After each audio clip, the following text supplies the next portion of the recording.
Action!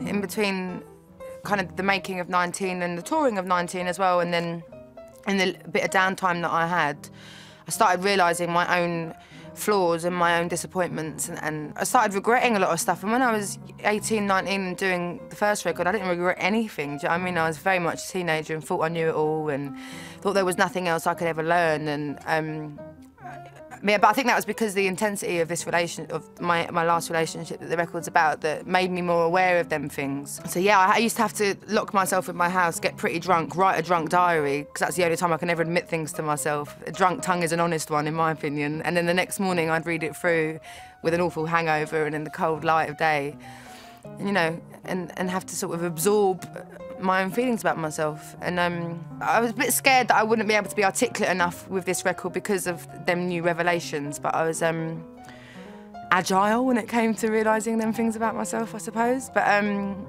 absolutely, I was really, it's quite an awakening album, self-awakening, you know.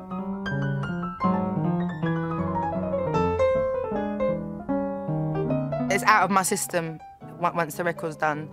And it's that kind of thing of sort of stepping away and kind of taking a back seat a little bit and revisiting it live when I want to. You know, like I was saying, some songs would be too hard to sing. But yeah, it's like cheap therapy. It's brilliant, you know, and it's and then it belongs to whoever else.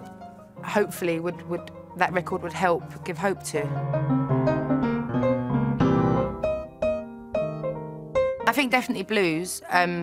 Which is something I kind of pursued a little bit on this, and kind of, yeah, bluesy soul. I got really, well, I was exposed here, because I was touring for so long, to a lot of country and rockabilly and bluegrass and stuff like that. So I think I'm never going to make a country record because I don't think I have the right voice for it, but the melodies and the kind of fighting talk and to the point that I find in a lot of American styles of music is definitely something that I'm going to be pursuing heavily from now on. You know, I really want to go and spend some time in Nashville or Austin and learn about it. You know, I feel like a 4-year-old in a candy shop who's like discovering sweets again. Do you know what I mean? Like every day is pretty amazing when it comes to new artists.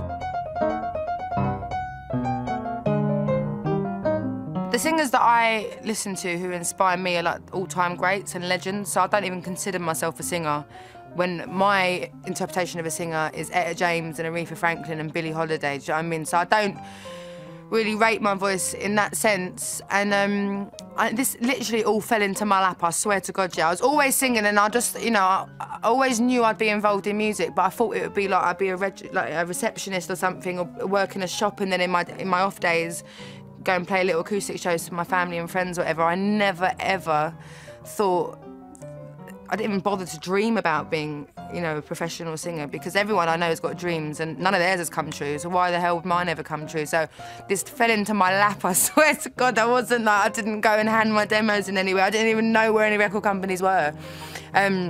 So nothing's ever sunk in, so like, you know, I don't really remember very much. It's just quite like out-of-body experience. It's just a bit bizarre.